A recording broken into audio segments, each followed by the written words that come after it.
Rahajeng Rau, Om Swastiastu. Selamat datang di podcast di rumah sendiri.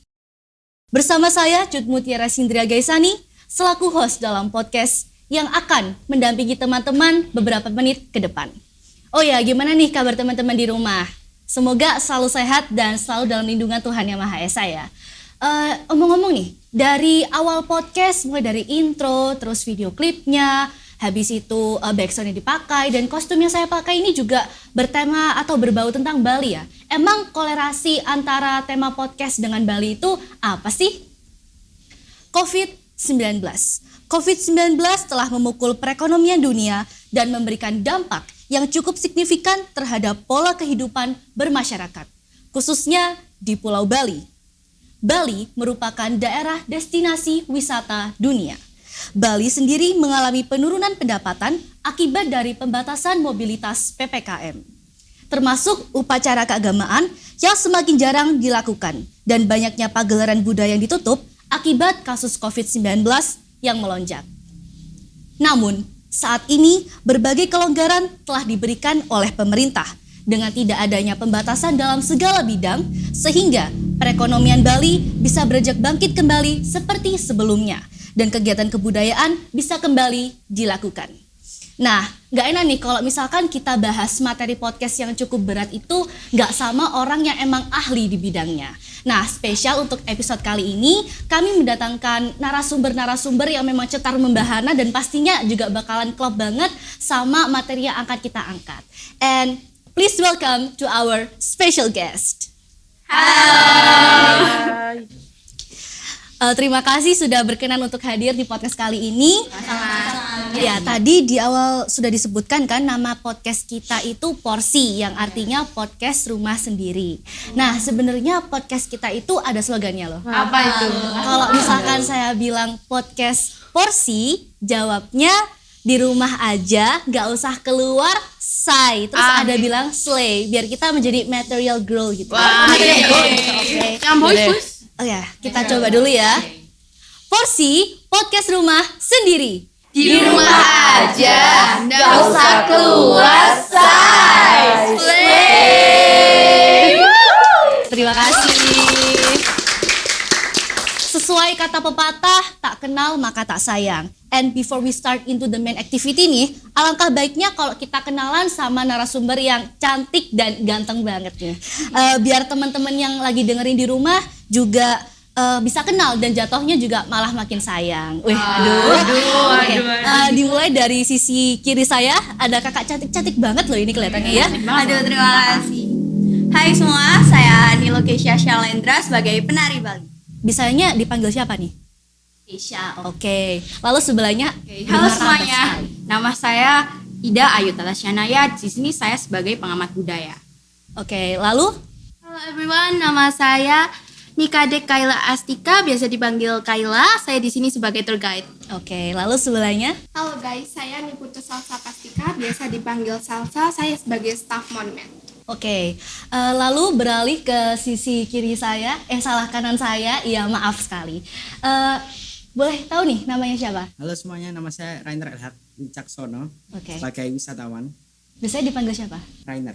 Oke, Rainer. Lalu sebelahnya, baru matar bat sekali nih. Ya, halo semuanya. Perkenalkan, nama saya Imadi Aryagani. Saya di sini sebagai manajer hotel. Oke, lalu? Perkenalkan, nama saya Imade Bagas Wicaksono. Saya sebagai pedagang di Pantai Pandawa. Oke, lalu? Halo. Nama saya Oke. Imade Gavin Ketut Jayalantik sebagai pemangku adat. Oke, baik. Terima kasih. Tadi di awal podcast saya sudah sempat memaparkan pokok permasalahan yang akan kita bahas nih. Yaitu berkenaan dengan dampak COVID-19 terhadap perekonomian dan transformasi bersosial budaya. Lalu bagaimana sih perspektif setiap narasumber kita mengenai permasalahan ini? Tapi sebelum itu, saya minta nih pendapat dari yang cowok-cowok aja deh. Gimana sih rasanya tinggal atau mungkin berlibur ke Bali? Kan di Bali banyak bule-bule cantik. Bisa cuci mata gitu ya, bisa cuci mata. Gimana nih pendapatnya? Dibilang enak, ya memang enak. Dibilang asik, ya memang asik. Oke, beli applause dulu. ternyata sangat energetik sekali ya bapak-bapak di sini ya. Oke, mungkin saya bisa tanya dulu nih ke manggilnya Bli sama Mbok aja ya biar Bali banget gitu kayak kesannya. Oke, Bli Gavin. Ya, Iya, betul. oke. Sebagai pemangku adat dari Desa Panglipuran nih, apakah akibat dari adanya pandemi ini berdampak pada pola kehidupan bermasyarakat di Desa Panglipuran? Jelas berdampak. Dengan timbulnya COVID-19 ini, kami diharapkan bisa evaluasi diri tentu dengan hidup bersih dan sehat, serta mengikuti protokol kesehatan yang diarahkan oleh pemerintah setempat. Oke, lalu saat pandemi COVID terjadi, banyak daerah di Indonesia, salah satunya mungkin Bali, yang di lockdown. Apakah dari segi ekonomi juga berdampak pada penduduk yang bermata pencaharian sebagai pedagang? Memang berdampak. Pada saat itu omset penjualan memang turun, tetapi di Panglipuran ini kami tidak bekerja hanya sebagai pedagang, tapi juga sebagai petani. Jadi mereka ke alam lagi untuk bertani. Oke, baik. Lalu bertepatan pada tanggal 15 sampai 16 November 2022 nih, Kota Bali menjadi tempat dilaksanakannya G20 atau konferensi tingkat tinggi. Iya. Apakah dengan adanya G20 berdampak baik dari segi budaya maupun ekonomi khususnya di Desa Panglipuran sendiri? Sangat berdampak. Dengan dipercayanya Bali sebagai tempat terlaksananya G20 ini, ada banyak delegasi-delegasi yang mengunjungi Panglipuran, Desa Panglipuran. Seperti contoh, ada Menteri Pariwisata dan beberapa presiden pun mengunjungi desa ini. Oke, baik, terima kasih. Lalu kita menuju ke Mbok. Iya, halo Mbok. Mbok Tata ya panggilannya ya. Mbok sendiri kan sebagai pengamat budaya nih. Apakah akibat dari adanya pandemi ini menyebabkan kegiatan budaya Bali yang awalnya lama menjadi dipersingkat? Contohnya seperti durasi pada pementasan drama kolosal. Ya, di samping dampak positif kan juga pastinya ada dampak negatif pandemi COVID-19 terhadap kearifan lokal budaya Bali kan. Nah, memang pemerintah pada saat itu mengharuskan seluruh aktivitas di Bali ini untuk dibatasi dalam segala hal, mau itu waktu ataupun jumlah orang yang mengikuti. Jadi, ya kesimpulannya dipersingkat. Oke, lalu apakah antara protokol kesehatan dan pelaksanaan tradisi budaya dapat dijalankan secara bersamaan? Dalam pengamatan saya, antara kebudayaan dan juga kesehatan dapat dilaksanakan secara bersamaan. Yakni ada dua, yaitu yang pertama Dharma agama dan yang kedua Dharma negara. Dharma agama ini menjalankan perintah-perintah dari Tuhan Yang Maha Esa dan Dharma negara adalah menjalankan perintah dari negara. Oke, baik. Atau menaati peraturannya lah. Oke, baik. Lalu apakah ada kontribusi antara G20 dengan perkembangan budaya Bali saat ini? Ada, memang kontribusi G20 terhadap budaya Bali ini tidak terlalu signifikan ya, tetapi dengan adanya G20 ini kebudayaan Bali semakin go internasional karena dikenal oleh banyak orang. Salah satunya ya karena pembukaan G20 ini kan menggunakan tari pendet ya, tari pendet itu dan itu juga pembukaannya dihadiri oleh beberapa kepala negara dan juga bisa dikenal oleh lebih banyak orang lagi. Gitu. Baik, oke, terima kasih atas pendapatnya. Lalu kita beralih ke tour guide. Halo Mbak. Halo. Senyumnya paling manis nih. Thank you very much. Oke, as a tour guide nih Mbak, apakah ada hambatan selama Mbak menjadi tour guide di masa pandemi? And how do you overcome this problem? Well ya tentunya ada karena di setiap pekerjaan itu tentu ada hambatan ya. Hambatan Mbok sendiri dalam menjadi tour guide saat masa pandemi itu ya masalah tidak ada turis itu. Nah Mbok ini punya slogan, mau tahu nggak? Mau. Nah slogan saya itu no tourist no money, tak ada turis tak ada pipis. Pipis, pipis. Pipis itu bahasa Balinya dari uang, artinya Oke, uang. Ya, sebelum jadi ada kesalahpahaman. oke, teman-teman di rumah jangan salah paham ya kalau Iya. misalkan kata pipis itu artinya uang di bahasa Bali. Oke. Baik, bagaimana nih pandangan Mbok regarding the social culture changes in Bali caused by the pandemic? Well, lots of changes have occurred in Bali due to the pandemic COVID-19. Jadi karena pandemi COVID-19 ini membuat kita sebagai masyarakat Bali terpaksa untuk postpone almost or maybe all of the cultural activities in Bali. Tapi luckily now, kegiatan kebudayaan, tradisi-tradisi Bali sudah dilaksanakan kembali, tentunya tetap diiringi dengan protokol kesehatan. Jadi saya minta doanya teman-teman dan teman-teman di rumah untuk supaya kegiatan di Bali ini tetap lancar dan budayanya tetap kental meskipun telah dilanda pandemi COVID-19. Oke, baik. Amin. Ya, aminkan dulu. Amin. Oke, kita beralih ke staf museum. Halo Mbok. Halo. Panggilannya Mbok Salsa ya? Iya. Oke, kalau boleh tahu nih, Mbok Salsa ini berprofesi sebagai staf museum mana nih? Di Monumen Bajra Sandi. Oke, Monumen Bajra Sandi. Menurut pendapat Mbok nih, strategi pemasaran destinasi ini untuk meningkatkan pengunjung pasca pandemi COVID-19 itu gimana sih? Seperti yang kita tahu, saat ini kita berada di era digital. Nah, dengan kita mempromosikan atau memberikan informasi terkait suatu destinasi akan membuat wisatawan tertarik, mulai dari wisata Indonesia sendiri hingga mancanegara. Kami juga memeriksa kesehatan para staf serta kebersihan destinasi sehingga para wisatawan itu tidak perlu khawatir untuk datang ke destinasi ini. Dan juga beberapa pekan yang lalu kan terjadi konferensi G20 ya. Ini juga berdampak positif untuk meningkatkan jumlah pengunjung. Oke, lalu what inspired the government to build this magnificent monument? This monument was built by the government to introduce and preserve Balinese culture, so which will be passed on to the younger generations. This monument is also one of destination in Bali, so that tourists who visit, ranging from Indonesians to foreigners, will know the struggles of Balinese people and Balinese culture. So that attractive, right?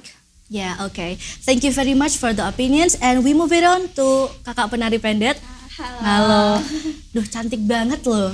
Cantik banget ya, bener. Panggilannya Mbok Keisha ya? Iya. Ya, oke Mbok Keisha. If I may ask nih Mbok, what kind of traditional dancer that you do and how long have you been a traditional dancer? I am a Pendet traditional dancer. I have been a traditional dancer for about 7 years. Oke, and then Mbok Keisha sendiri memilih untuk menjadi penari karena memang hobi sejak kecil atau memang ada tujuan tertentu? Saya tertarik di dunia tari itu awalnya saat saya SD pernah diajak untuk melihat pertunjukan tari. Saat saya melihat orang menari tuh kayak mereka cantik banget, riasannya anggun dan mereka sangat pandai memainkan ekspresi. Misalnya nih di menit ke-1 mereka harus sedih, di menit ke-3 mereka harus marah dan masih banyak lagi ekspresi yang dapat mereka tunjukkan ke penonton. Nah, mulai dari situ saya memiliki inisiatif untuk mempelajari tari dengan mengikuti ekstra tari yang ada di sekolah. Setelah 3 bulan saya mencoba ekstra tari tersebut, saya berpikir bahwa wah ternyata nari itu emang asik banget ya. Secara nggak langsung kita kalau emosi juga bisa melakukannya di tari, kalau kita sedih juga bisa nari kan. Menurut saya itu hobi yang sangat positif juga sih. Oke, ternyata perjalanan untuk menjadi penari itu juga cukup panjang ya. Lalu apakah penari merasa dirugikan karena adanya pandemi COVID-19? Ya, tentu saja. Penari sangat dirugikan terutama kerugian pada pendapatan. Pendapatan saya menurun drastis karena adanya pandemi COVID-19 yang melanda, sehingga para wisatawan jarang banget yang menyaksikan tarian pendet. Karena pandemi juga kegiatan formal maupun kegiatan non-formal, contohnya nih seperti acara pesta pernikahan pun dilarang. Akhirnya para pelaku seni termasuk tari pendet yang merupakan tari pembukaan pun jarang banyak mendapatkan job. Baik, kita alihkan ke Bli manajer hotel. Halo. Ya, halo. Bermartabat sekali ya ternyata vibes-nya ya. Saya kok dilihatnya jadi takut gitu. Oke, kalau boleh tahu Bli ini sebagai manajer hotel di daerah mana ya? Gianyar. Oke, Gianyar. Kalau boleh tahu nih, apakah ada perbedaan tarif hotel sebelum dan sesudah pandemi, Bli? Ya, kalau untuk sebelum pandemi, kami mematok tarif normal untuk hari biasa. Bahkan untuk holiday ataupun weekend, tarif bisa saja meningkat sampai 150%. Tetapi setelah pandemi, karena sepinya pelanggan, jadi kami ini harus menurunkan 50% tarif demi memikat minat pengunjung. Oke, baik. Lalu mungkin Bli ini memiliki strategi kreatif untuk menarik peminat agar mau berkunjung ke hotel yang Bli kelola? Ya, strateginya sih dengan cara mengiklankan atau mempromosikan hotel kami secara online, baik melalui pihak ketiga seperti Traveloka dan semacamnya. Bukan hanya itu, kami juga memberikan diskon besar-besaran. Oke, lalu apakah ada pengaruh dari G20 dengan perekonomian Bali ke depannya? Karena menurut saya Bli kan seperti pakar ekonomi gitu ya, sudah diberikan kepercayaan untuk mengelola hotel yang cukup besar gitu. Ya, meskipun pada penyelenggaraan ini ada dampak positif dan negatif. Tetapi kedepannya diharapkan G20 ini memberikan dampak yang positif. Karena peningkatan perekonomian Bali dikarenakan pelaksanaan G20. Bali dikenal luas secara global dan juga membuka mata dunia. Baik, oke, terima kasih. Lalu kita alihkan ke pedagang. Iya, saya Halo pedagang. Bli. Kayaknya Blinya nih energetik dan ceria sekali ya orangnya ya. Murah senyum orangnya. Harus contoh oleh teman-teman di rumah. Kalau boleh saya tahu, Bli ini pedagang di mana ya? Saya pedagang di Pantai Pandawa. Oke, di Pantai Pandawa. What crafts are most in demand by visitors that you made? I make like craft like a bag, gamelan, and that made from bamboo. Apakah ada perubahan penjualan sebelum dan sesudah pandemi COVID-19? Ada.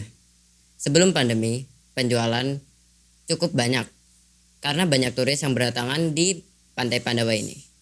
Beda dengan setelah pandemi. Setelah pandemi, penjualan sedikit karena turis tidak ada yang datang karena COVID ini. Oke, lalu mungkin ada perubahan juga nih setelah adanya konferensi G20, mungkin juga berpengaruh dengan tingkat penjualan karya yang Bli bikin. Ada. Saat G20, jalan ditutup dan tidak ada turis yang berdatangan ke Pantai Pandawa ini. Oke, dalam bentuk apa pemasaran yang telah Bli lakukan sehingga dapat menarik pengunjung lebih banyak? Saya belum melakukan pemasaran dan tidak juga melakukan pemasaran online. Oke, baik, terima kasih Bli atas pendapatnya. Lalu kita beralih ke wisatawan. Halo Kak. Halo. Wah, yang ini kakaknya kayak bule ya, kayak bule kan? Iya, kayak bule banget. Kalau boleh tahu, kakak ini wisatawan asal mana ya? Saya dari Surabaya. Oh, ternyata wisatawan domestik ya? Iya. Oh, kayak bule loh tapi ya, kayak bule loh beneran. Kalau boleh tahu, kakak ini bagaimana sih perasaan kakak selama menghabiskan waktu berlibur di Bali? Bali ini sangat menarik. Banyak pantainya, pemandangannya juga indah. Jadi saya sebagai wisatawan tuh happy banget di Bali. Apalagi ditemenin sama keluarga juga. Temenin sama keluarga. Kalau mau ya coba dada dulu keluarganya di rumah gitu loh. Halo, say hi dulu. Oke. Aktivitas apa saja yang paling kakak nikmati selama berlibur di Bali? Shopping, jalan-jalan, menikmati view yang indah. Sama kesukaan saya adalah nyemil. Nyemil makanan apa yang paling kakak sukai selama mungkin berlibur di Bali gitu? Mungkin pai susu ya. Pai susu, oke. Pai susu enak banget emang ya. In your opinion nih Kak, were there any changes or difference in terms of social culture or community interaction in Bali before and after pandemic? Yes, I think before the pandemic, Bali was more busier. More tourists comes from various countries.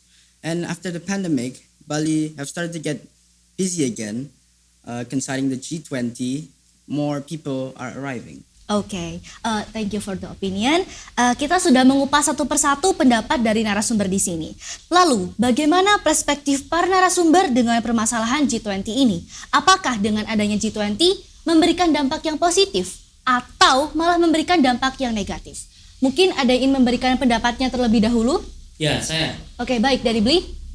Dampak negatif dari penyelenggaraan KTT ini salah satunya adalah blokade petugas keamanan mulai dari persiapan sampai dari pelaksanaan. Untuk daerah yang di luar kawasan bahkan harus merugi sampai tidak mendapatkan pelanggan dikarenakan larangan. Sorry. Saya nggak setuju sama sekali dengan ungkapan yang diucapkan sama Bu Zani. Sebentar, saya belum selesai. Tapi saya mau berbicara sekarang. Sorry ya. Jadi kan G20 ini cukup memberi dampak positif yang cukup besar bagi Pulau Bali. Terutama pada sektor ekonomi. Gak hanya ekonomi, budaya juga kena dampaknya kok. Yaitu tadi salah satunya tari pendet dijadikan pembukaan. Nah itu kan bisa jadi go internasional karena di situ didatangi oleh kepala negara. Saya setuju dengan apa yang disampaikan oleh Kak Tata tadi. Nah, dengan ditampilkannya tari pendet sebagai tari pembukaan di acara KTT G20, maka semakin dikenallah budaya Indonesia, khususnya budaya Bali kepada masyarakat internasional. Maaf, saya sendiri sebagai tour guide tidak setuju dengan pendapat Anda. Ya, benar kata Bapak Gani bahwa banyak sekali blokade yang diletakkan di area masuknya Bali hingga turis-turis ini tidak bisa masuk ke area Bali. Nah, kalau misal tidak ada turis yang masuk ke area Bali ini, saya sebagai tour guide ini mau membantu siapa? Orang turis yang nggak ada kan? Ya benar kan Bapak Gani? Ya, benar. Kerugian ini menyebabkan beberapa hotel harus meliburkan beberapa karyawannya demi menjaga stabilitas keuangan perusahaannya. Saya setuju dengan pendapat Bokaila dan Digani. Saya sebagai pedagang di Pantai Pandawa tidak mendapat keuntungan sama sekali karena konferensi G20 ini. Karena pintu keluar dari Nusa Dua ditutup dan tidak ada turis Sebentar. Saya tidak setuju dengan pendapat Bli Bagas. Saya sebagai staf Bajra Sandi ini memiliki dampak positif ya, yaitu meningkatkan jumlah pengunjung ya. Dan membuat Bali ini terkenal di mancanegara dengan keindahan budayanya. Sehingga para wisatawan itu tertarik untuk datang ke Bali. Benar bukan? Benar banget. Saya sangat setuju dengan Mbak Salsa. G20 ini memberikan dampak cukup baik kepada Desa Panglipuran. Hal ini dikarenakan para turis dari mancanegara mulai kembali lagi untuk berwisata di Panglipuran. Itu juga dikarenakan para presiden yang mengunjungi Indonesia, mengenalkan budaya Indonesia kepada seluruh dunia. Dan itulah yang membuat para turis kembali ke Indonesia untuk berwisata. Mungkin kalian nggak lihat dari pihak wisatawan ya. Kita sebagai wisatawan tuh sulit untuk masuk ke tempat-tempat wisata karena memang keadaan Bali ini di lockdown hingga semua jalan keluar masuk itu ditutup.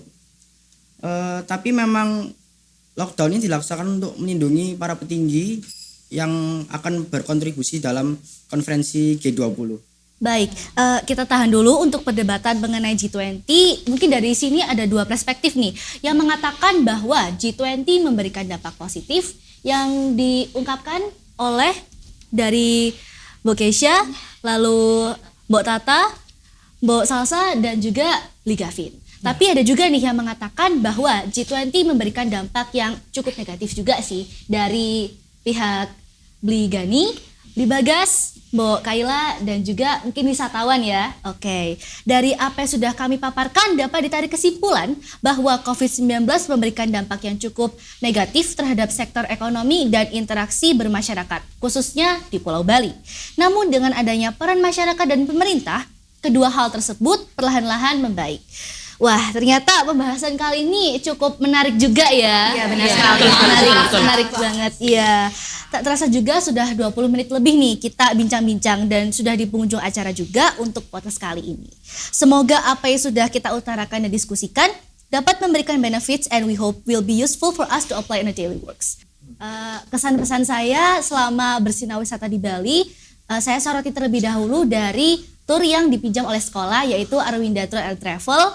Pertama saya ingin mengucapkan terima kasih kepada turnya karena fasilitas yang diberikan sangat-sangat bagus, hotelnya nyaman, makanannya sangat-sangat lezat, terus turnya guide-nya juga ramah sekali. Ketika di bis kita juga asik juga gitu, bisnya seru banget lah pokoknya di bis gitu. Iya. Kesan saya selama studi tour di Bali sangat senang bisa berkunjung ke Pulau Penyu dan bisa menikmati wahana-wahana yang ada di Tanjung Benoa. Pesan saya juga, saya senang banget sih, apalagi pas mau ke Jogger itu kan nggak naik bis karena ada upacara adat dadakan gitu. Jadi kita harus jalan ke Jogger. Terus saya lihat orang bawa anjing baik banget. Iya, jadi kayak di tali gitu. Iya. Dan itu kita kayaknya kebetulan ya karena nggak mungkin bisa dilaksanakan sekitar 6 tahun sekali ya katanya. Iya, Upacara jadi kita beruntung banget. bertepatan pada waktu hari itu sih. Iya. Nah, saya sendiri suka sekali saat kita naik wahana banana boat, tapi sayang banget kita Nggak request diceburin. yang soalnya nggak bawa baju ganti. Diganti, Iya, ya. jadi kurang pure. Kesan saya saat sinau wisata itu pesona alamnya itu indah, apalagi pas sunset. Iya. Betul sekali, betul sekali. Dan keseruan-keseruan di bis joget bareng. Iya, joget bareng. Lagu jeduk-jeduk. Jeduk bareng. Iya, Gavin di belakang paling Iya. energik. Oke. Pesan dan kesan saya saat di Bali sangat seru dengan teman-teman saya ini, sangat ganteng-ganteng ini. Apalagi saat di Tanah Lot kita bertiga dikejar anjing yang mungil, ternyata mematikan. Saya ada dendam. Ya, sudah. Udah deh. Seru banget sih. Apalagi favorit saya adalah pas naik pesawat, lihat pemandangan dari atas tuh seru banget sih. Sama foto-foto sama bule juga seru. Kayaknya hidden story-nya itu dia ketemu sama pramugari cantik. Oke. Mungkin Sudah? dari dua ini belum nih. Ya sudah terwakili. Dikejar anjing-anjing mungil yang menantikan. Ya mungkin itu sih kesan kita selama Sinau Wisata di Bali. Senang juga ya, tapi ada senang-senangnya. Kurang lama benar. Jadi pesan kita kepada sekolah, semoga Sinau Wisata berikutnya bisa durasinya lebih lama gitu. Oke. Lebih dari 3 hari. Iya, lebih dari 3 hari. Oke, terima kasih. Dadah. Saya Cut Mutiara Sindra Gaisani selaku host dalam podcast pamit undur diri. And Porsi podcast di rumah sendiri. Di rumah aja, nggak usah keluar, say. Bye. Yang pertama, bagaimanakah sistem peraturan karyawan Bali Resort pada masa sesudah dan sebelum pandemi? Bagaimanakah sistem peraturan karyawan Bali ya, sebelum sama sesudah pandemi? Sebelum dan seperti itu kan saya di sudah pandemi ataupun itu biasanya sama ya, ada bedanya. Tugasnya airportnya adalah menservis semua tamu atau reservasi di hotel. Jadi nggak ada bedanya. Nah, ada teori mengatakan bahwa asal mula tari barong Bali ini diadaptasi dari tari reog Ponorogo. Apakah itu benar? Kalau beda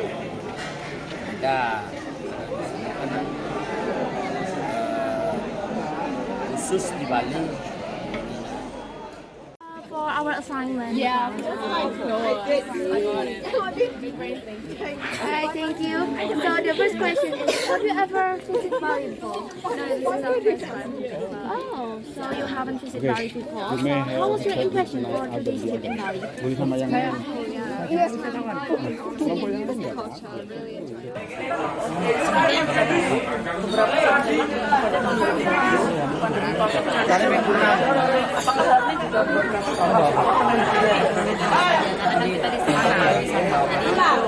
Penurunannya drastis banget. Apakah cara kesehatan dan pelaksanaan tradisi dan budaya dapat dijalankan secara bersamaan? Bisa kalau ada orang melaksanakan upacara atau apapun makan siangnya jam berapa? Ada cuci tangan, hand sanitizer, ada sama Terima kasih jawabannya. Bagaimana perasaan Anda selama menghabiskan waktu berlibur di Bali? Senang sekali, sangat menarik dan terkesan banget. Mungkin ada juga perubahan setelah konferensi G20 gitu Bu, yang kemarin diadakan di Bali. Oh ya, nambah tamunya udah meramai sekarang.